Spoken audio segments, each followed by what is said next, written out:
asalaamaaleykum mbokki Sénégal asalaamaaleykum mbokki àdduna ginnaaw bañ leen nuyoo jaajëfal leen di am mbégte contentement si topp bi nga ñuy topp ci seen site bi di Mboyeen TV ñun nag ñoo leen waxoon Mboyeen TV leen ñëpp la ku ne nga sa tey nag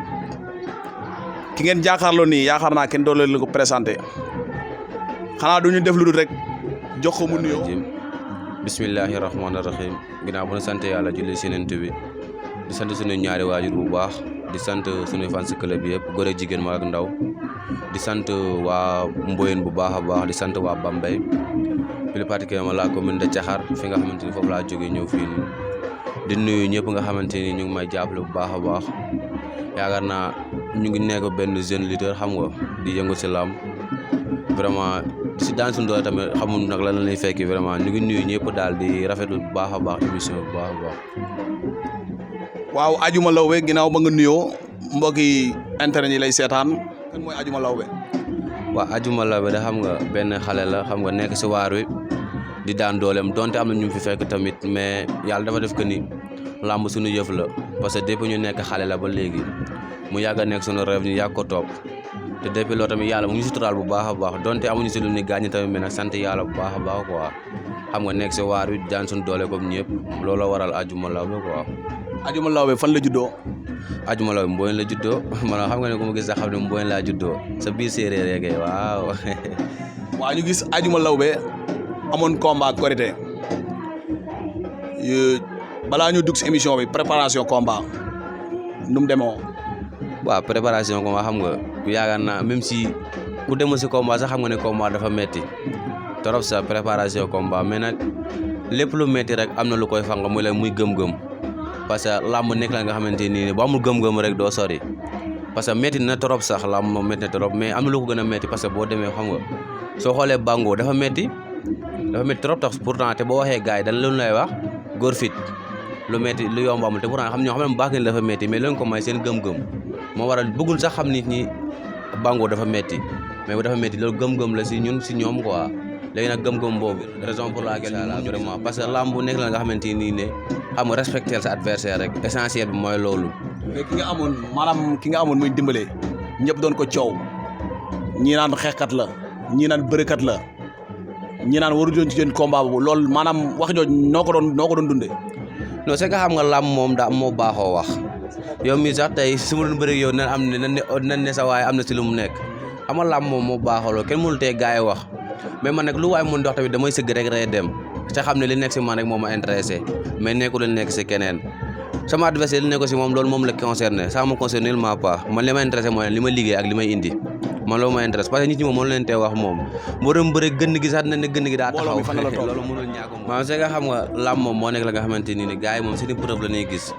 man wallaay si mënu ma la wax ne lii laa defal nit ñi ba tax mbooloo mi topp ma wallaay mënul nekk du benn respect ma leen jox du benn boobu ma leen jox sol du benn xaalis ma leen may au contraire ñoom ñoo koy def si man xam na kon mbooloo mi lu yàlla dogal rek ak lu gis si man te maa ngi ñaan yàlla tamit lépp lu gis si man rek xam nga yàlla bu yaakaar tas parce que vraiment aw ma seen fay daal parce que mbooloo moom macha allah moom mais nag. ñu gis depuis combat ba mu jàllee ba léegi mbëri koo tàllal micro mën a jox ma Adjuma Lawbe lu waral lool. waaw loolu la non loolu moom xam nga si ñoom la rek lam moom baaxoowul wax. ñun moom si li war a nekk ñoo ngi si nekk ku nu làmb boole rek incha allah dañ bëri ak yow jaru yaakamti nag xam nga jaru yaakamti nan teg si toog daal incha allah. mais depuis boobu léegi promoteur yi ñu ngi woote wala. waa gars yi xaj na ñu ngi woo ménagère mais man de gars yi déggaguma leen moom xaj nag ñu ngi woo ménagère affaire yooyu di waxtaan ak moom mais man moom xam nga déggaguma leen quoi. mais daa am ñu ma dégg sa combat. waaw mën naa nekk parce que gars yi moom koo taalal micro mu ne la Adjuma Lawbe loolu moom xam nga doole sant yàlla la quoi ku nu lam booleel daal incha allah dañ bëre ak yow rek jaru yaakamti. mais Adjuma Lawbe ban écrit la ne. waaw mu ngi nekk actuellement nii maa ngi nekk école de li Samba Diaw bu Thiès Jaxaaw foofu laa nekk actuellement nii. Adjuma Lawbe lan lay liggéey. Adjuma Lawbe day jaay sama place papa laa nekk damay jaay foofu noonu. dama dégg ñu ne Adjuma Lawbe élève la. waaw ba léegi élève la mais xam nga li naan l'homme propose Dieu dispose ren laa waroon def bac ci yàlla quoi parce que yàlla moom waxul kenn dara xaj na loolu moo gën tey buñ sañoon dañuy dem si suñu occupation comme niñ ko doon defee mais nag l'homme propose Dieu dispose quoi sant yàlla bu baax a baax yàlla moo ko bëggee woon noonu. Adjuma Lawbe mbapat na. si waaw man mbapat naa man kay amul fu ma demoon mbapat xanaa bu ma yëgul wala bu fekk ma jàpp. mais ma ñaar drapeau nga jël sa mbapat. waa actuellement ma xool mënu ma ko estimer nag mais daal en tout cas def naa sama kéemtalaay kattan daal def naa si lépp lu mu mën daal si mbapat ma maa ngi si bu baax a baax. Adjuma Lawbe am nay jàppale wala. waa c'est que xam nga tey moom man su ma nee Adjuma Lawbe amul jàppale xam nga wax naa la nga xamante du waxi gor donte metti na nag torop sax yoon bi moom le chemin est difficile mais malgré c'est difficile qui est le chemin parce que tey mëneewu ma jàppale am na ñoo xamante ni naa leen wor parce que tey yàlla dafa def si ñun sama yaay tout le temps mooy wax bul ma sa wor nit te tey am na ñoo xamante ni lu yoon bi metti saa yu ma gestoo gis leen sama ginnaaw kon su ma xoolee si ñooñ rek mën naa xam ne am naa jàppale. muy ñan ak ñan. waaw bëri na muy sama fan si club bi di waa Mboyeen di sama ménager di sama grand frère Ousmane Dioum di sama xarit Ablaye ak sama ñoom Njaxas ñoom Yoro gaa yëpp daal boo limee rek da ngay juum parce que ñi def sama ginnaaw bëri na malgré metti na mais bon am na nga xam ne fu ma gestoo rek su ma leen di contacter tak ñu defar ko billaahi wallaahi. mais ñu gis lu jafe combat Korité nga xam ne ñu si bëri duñ dem Adjuma Lawbe am combat kaar yi oto yi kenn xamul fu ñu jógee mbooloo moom noonu yi jaaxal ñu bëri. loolu dëgg la parce que man mi sax daf ma jaaxal wallaay comme li ma la wax léegi rek wallaay xaw ma sax lan laa leen defal lu jar loolu ñu ma koy defal bëri gi dem na la ma nit woon ne ma ñu bëri damay dégg naan yaa tax ñu ñëw mais nar ñu naa ñëw Korité wallaay anzim mu def ma affaire mu touché ma trop sax mais nag lépp rek loxo suñu borom la quoi yàlla moo def ma nekk si xol nit ñi sant ko yàlla bu baax a baax. mais promoteur ma dégg ñu naan 4 bolok la Adjuma Lawbe jaay est-ce que loolu am na. waaw am na si am na kay 4 bloqué ba gars yi demandé am na si 4 bloqué am na kay parce que loolu bëri na de. non loolu la yàlla dogal wallaay xam nga dafa am ñoo xam ne dama jënd bii sax te demun te 4 bloqué yi amul kenn ko volontaire jënd ko lépp fan si club bi ñoo ko jënd wallaay ansi bii yëpp ñoo ko jënd amul kenn ko volontaire jënd ko. na politiciens yi jàpp nañ si combat bi. waa gars yi jàpp nañ parce que man moom du ma fàtte démb quoi parce que kuy fàtte démb rek doo góor gars yi jag nañ may jàppale même si tamit tar na bii mais tamit du tax ma fàtte leen benn yoon xam nga den talaat samay loxo rek donte wéetoon nañ si combat bi trop nag wéet nañ si trop mais tamit démb jàppoon nañ ñoom ku si mel ni sama grand Abdou Aziz Diop monsieur le maire di ko nuyu de passage vraiment jàpp na si combat yu passé bu baax a baax. lan ngay wax waa Thiès nga jógee. waaw waa Thiès ñoom moom samay xarit la muy sama waa écrit xam nga tête de file boo jaxaaw ñoom champion vraiment gars yi moom dañoo def la nga xamante ni si man wallaahi gëw ma woon sax ne ku bokk si man na ko def parce que ba may dem Thiès critiqué na trop ma jóge si ay difficulté yu metti so ma dem fa ak forme ba nga xamante ni wallaahi azim to forme bu doy waar ba ma gis sax yaakaar ne man mbër la ma dem gars yi jàpp ma billaahi wala lu nekk ñu ma koy dajloo te mosu moon xalaat ne man dinaa indi ay forme yaa nga xamante ni yu nit di mën a xool la parce que gisuma ko woon si man mais gars yi jàpp ma xam nga tax sama yaram bi defloo ma lu nekk malgré metti woon na trop mais wallaahi azim noo def le maximum tayle seen bopp ndax man dañuy bàyyi seen famille fajar bàyyi seen famille seen jabar yëpp ñëw ne ma kaay andi dem entraînement wallaahi azim kon tey man amu seen fay vraiment. la wax mbëru Mboyeen yi. waaw mbëru Mboyeen yi moom xam nga parce que yaakaar naa cin bu naree neex bu baxee rek xeeñ te lii ñu sumb nii firnde na ko parce que boo gisee gars yi mobilisation bi di def comme si l'enfant noir moo gën a bëgg jam bugum Adjuma Lawbe comme si jam bugum moo gën a bëgg Caaka Fay Adjuma Lawbe comme si Garga Mboyeen moo gën a bëgg l'enfant noir Adjuma Lawbe ak yeneen mbëri Mboyeen nga xamante ni engagé wu tayle seen bopp ndax Adjuma Lawbe wallahi azim kon tey lii dañuy ñaan yàlla rek mu jëm kanam parce que axe bu noble la axe bu rafet la parce que lin naan li see na aucune pogum Lawbe di ko on naan ko bandum parce que nit amul lu mbokkam tey su ma ne woon club feebar bala samay mbokk ñëw xam nga samay dëkkandoo ñooy njëkk a ñëw wallahi azim au secours. macha allah looy wax Lawbe gi. non Lawbe yi moom macha allah ñoom tamit dañuy jàpp bu baax a baax. parce que combat bi bi mu taxawee damaa déggoon rumeur Lawbe yi ni seen combat la séeréer si ni seen combat la. non combat ñëpp la Lawbe yoo xam nga dañ ma xaw a sori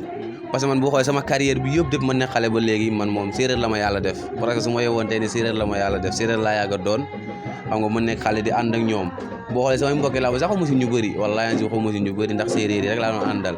mais nag malgré samay mbokk lan xam nga di leen nuyu de passé ñoom di leen ñaanal jàmm tamit di saako si ñoom jàmm bu baax a baax parce que nekk nañ ay mbindeef nga xamante ni wallaahi ansi lépp luy ngor si ñoom daf si nekk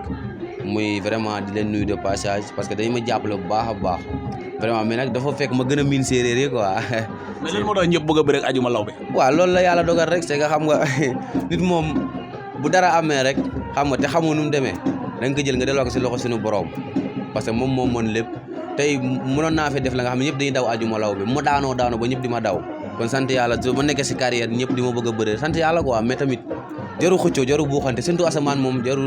jarul buuxante na ku ne jël place rek incha allah ñëpp laay bëreel ku bëgg rek na nga bëre incha allah. ñu gis yow maanaam yow boo doon laaj yow en tant que mbër Bawol kan ngay laaj. non xam nga ñun ay xale lan xam nga nekk si yoon li ñu war a nekk yëpp ñoo ngi si xam nga chaque jour ñu ngi entraîné guddeeg bëccëg di contact def li ñu war a def yëpp làmb nag moom xam nga am na yoon parce que garab si ko lay fekkante képp ku nga xamante ni làmb war na ma booleeg yow rek xam nga staff bi xam nañ ko dañuy bëri incha allah mais xam nga mënoo ne fi di cité quoi. mais Dakar lan moo la tee dugg Dakar. waaw xam nga nit nag yàlla lu mu tuddagul kenn mënu si dara parce que boo xoolee carrière bi ma def si suñ zone su ma ko defee Dakar ba tey dépassé naa fi jàpp naa loolu mais tamit loo gis rek dafa am étape parce que toq moo gën yu rek pëng Dakar bu jotee rek incha allah dañuy teew jarul yaakaar ne incha allah lépp loo yaakaar ne na fekk na gën si yow loolu la kii waaw. mais yàkkamti wuñ ko benn yoon su jotee rek day yomb incha allah. macha allah dañ lay bàyyi nga sant gërëm ñi doon jàpp si combat bi. waaw ñu ngi sant ñëpp vraiment ñu ngi sant ñëpp ñi nga xamante ni jàppale ma si combat bi góor ak jigéen mag ak ndaw ku si mel sama xarit yi nga xam ñoom lay àndal wallahi enzim tout le temps ñu ngi may jàppale ci combat bi xam nga di ma conseiller ku si mel ni Njaxas wallahi enzim dama bàyyi liggéeyam ànd ak man ku si mel ni sama papa Malaw parce que man sama papa ma rek laa xam billaay moom rek laa xam sama papa yàgguma kaa xam lépp lu def si man muy ngor ak ful ak jom lu mu ne si man akas néew moom moo ko si def parce que di ak sama ménagère bi nga xamante ni ne moom yaakaar naa moom du ma ko tudd fenn sax gars yi di critiquer wallahi azim lu nekk da koo daj dem na boo xamante ni sax yow man dama jàpp sax ni combat bi moo tax mu bëgg a tayle boppam mais taxul mais ba léegi si rek découragé wul benn yoon gars yi di ko woo di ko wax si mbër dara xam nga te taxul mu découragé benn yoon chaque jour lay gën boo ko waxee dara si lay gën a am courage di ko nuyu de passage muy Omar Sey ak papam Mbaye Sey vraiment di ak rakkam Masey Sey famille ba nga xam ne ñoom damaa bëggal seen bopp wallahi anzim di nuyu tamit suma grand frère bu baax a baax Ousmane Dioum wallahi anzim dafa ba bàyyi reeram sax jox ma reer barke Serigne Touba bàyyi reeram jox ma reer wallahi anzim xaaruma si dara damaa jël sama xaalis liggéey ba wàcc mu jël xaalisam jox ma xaaruma sax lijjantiwul sax ndax man liggéey naa wala liggéeyuma wallahi anzim ak waa Thiès marché central bu Thiès vraiment ñoom dañ ciy jàpp bu baax a baax a baax a baax a baax parce que tout le temps ñu ngi woon ci man occupation mbër di courage donte metti na mais tamit day baax damaa dem boo wóor na yàlla naan ma mbër yow dama laa yërëm parce que ma doon daj moo metti mais nag lépp rek sant yàlla rek du nuyu bu baax a baax suma grand suma xarit di Aliou Faye muy vraiment di nit ku nga xam ne nit ku yàlla baaxal la parce que nit moom mënu weesu yow ka nga xam ne sax yëgu la te teewul pourtant de wallahi azim da nga ko bëgg sa bopp ak sama Baye Fall sama studio xam nga Cheikh Sy moom yaakaar naa du xatama xarit man donc xaritu ñëpp la moom waa Mboy nga bëgg seen bopp rek téye ko di nuyu sama gars yi nga xamante ni ñoom laay fréquenter bu baax a baax waa marché samedi waa Yoff waa Liberté 6 vraiment waa Colobane waa Pikine waa Kër Mbaye Fall di nuyu di sant bu baax waa sama nga xam ne mën naa sax ay sponsor lañ ci man muy Daouda Ndiaye sama xarit sama vraiment nit ku yàlla baaxal muy grand Daouda depuis la ñaar bokk di nuyu bu baax waa sama promoteur Diaye Sarr moom ne yàlla moo def ma bëggal ma boppam vraiment di ko nuyu de passage ak sama waa Mboyen décoration bu baax a baax di sama xarit Mamadou Faye di nuyu tamit waa Dioum et frère marché central bu Thiès waa Yad et frère di nuyu bu baax a baax waa Sey et frère sama xarit sama soppe vraiment moom yàlla dafa def ma bëgg ko sama bopp wallahi anzim loolu moom yàlla moo ko dogal vraiment di nuyu ñëpp di sant ñëpp daal kun fàtte rek nga xam ne loolu yàlla dogal xam nga du suñu coobare tamit waa Mboyen bu baax a baax a baax góor ak jigéen maa nga ndaw parce que nekk na nit ñi nga xamante nii ne ay nit ñu yàlla baaxal lan te boo leen wonee ngor rek ñu fay la ngor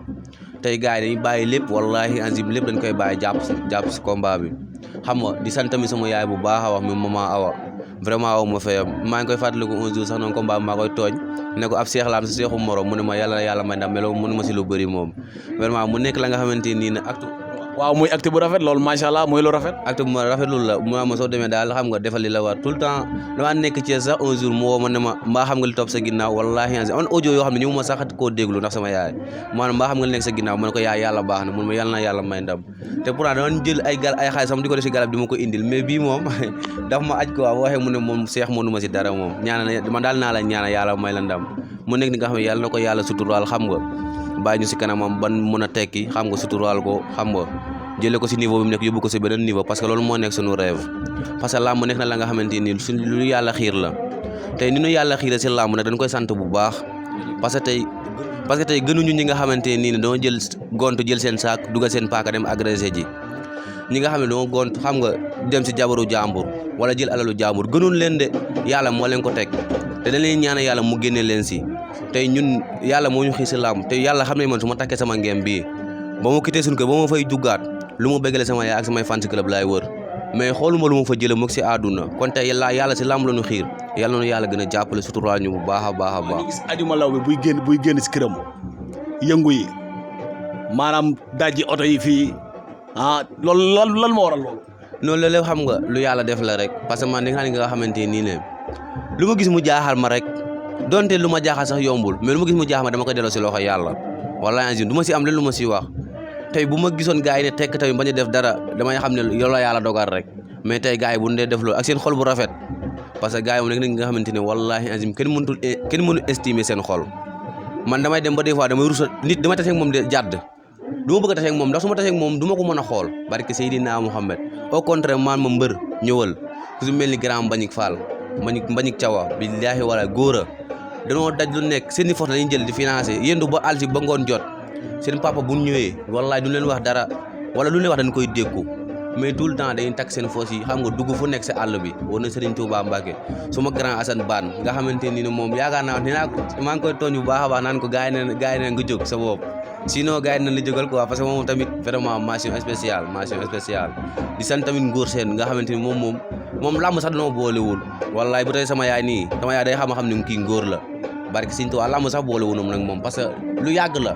masay sëy nga xamante ni ne billaahi wallaay tout le temps moom donte dundul làmb sax mais ñaani moom billaahi wala chaque jour da koy def si man ba ma santi ko sama boobu man. mais macha Allah looy wax sa adversaire comme contrat leen boole woon jeex na lan nga koy wax muy dimbale. non sama adversaire moom ba fi may waxee ak yow nii man dama ko sant di ko gërëm wallaahi azim te wax naa ko fu ma toog moom laay wax naa leen champion la Ousmane sama grand bi nee ma ba ngay bëri ba léegi yaa ngi doog a bëri champion ma ne ko wallaahi an champion la parce que yàlla def na si moom la nga xamante ni lu jafe si mbër la mën na li muy def mën na bëre am na fit te loolu rek mooy làmb te nit ku xol bu rafet la yor barke Serigne Touba ndim la son kàddu xol bu rafet la yor wallaahi donte làmb moo nu boole woon mais nag nga xam ne nit ku neex a jëflanteel yàlla nag mooy maye ndam xam nga ñun defalu yàlla tax lu mu may ñu ndam moom defalu yàlla tax mu xañ ko non jëf-jëfi suñu borom la rek démérité wul ku ne xam ne ndim la son kàddu si diwaanu Bawal ba ma ko jëlee lu nekk dégg naa ko risque nga jël mais nag bon ñun moom chaque jour puissance rek ñun li rek lañ gëm liñ liggéey wallaahi azim mais vraiment champion la moom rek di sant bu baax a baax ne sama dëkk moom waa Njoojoor nga xamante ni ne wallaahi yemalul mag daal dama bëgg ba yem moom fu ma fa demee lu ñu yëkkati lu nekk di ma ko jox barke Sëriñ Tuubaa ama mbër de fi ñëw muy waa Njoojoor nga xam ne sama xarit moo ma fa yëkkati woon xaj na du ma ko mën a wax sax si télé mais su ko jaroon naa ko def mais nag xamante na maag moom bu baax a baax di ko gërëm di ko nuyu de passage di ko ñaanal jàmm yàlla na ko yàlla yàggal fii nii sunu kanam ñun ñëpp parce que yaakaar naa mu yàgg fi sunu fierté ñun ñëpp képp koy murit wala ngay tijaan wala ngay xaadar vraiment moom mu ngi lay seetaan. waa si mu ngi may seetaan di ko nuyu de passage bu baax a baax. xam di nuyu sunu grand Cheikh si photographe ñu ngi koy nuyu bu baax a baax te xam ne métier bi ñu nekk suñu demee ba di dalal ni ay micro grâce à moom ñu ngi koy nuyu bu baax a baax képp ku bëgg baas rek mën nga ñoo contacter ñu defal la sa xew bu dee kaset nga bëgg am na ñu defal la ko ba mu baax Mboyeen TV nag mu ngi fi Mboyeen TV nee naa leen ñëpp la. sant bu baax a baax sama papa muy Baye Zal Dieng di nuyu sam papa bu baax a baax muy Baye Zal Dieng nga xamante nii ne wallaahi azim nit ki nga xamante nii ne boo ko gisul rek mënoo koo bu ngeen toogul waxtaan mënoo koo xam chaque jour 24/24 saa yu nuy dem mënu jox otoom ne jël leen isaan jóg isaan sax du nga ko jox su nga ko joxee mu bañ barki yàlla muy sama papa xarit di Baye Zal mais dam moo nekk nit ki nga xamante nii ne yàlla na ko fi yàlla yàggal sunu kanam parce que mu yàgg sunu kanam suñu njëriñ la parce que oto bu mel ne ku ko mën a jël jox ko ay doom yi ay xale kese parce que yaakaar naa lam ji ku fa ñëw xam ne oto bi ñu fay indi indi ko fa wallaahi azim muy Baye Zal Dieng baax a baax Aliou Faye maa ngi koy siyaar bu baax a baax ba moo nekkoon si caméraman bi tey série Fatou Yade ñu ngi koy siyaar bu baax a baax di nuyu ñëpp rek képp kuy safoo Mboyeen TV rek ñu lay siyaar bu baax a baax di nuyu Aliou Ndiaye sama grand du ma noppi di ko wax maa ngi koy siyaar bu baax a baax di siyaar ñëpp rek képp ku yeewoo Mboyeen rek ñu lay siyaar bu baax a baax ñu leen jox rendez-vous rek ci beneen émission ak beneen mbër jaajëf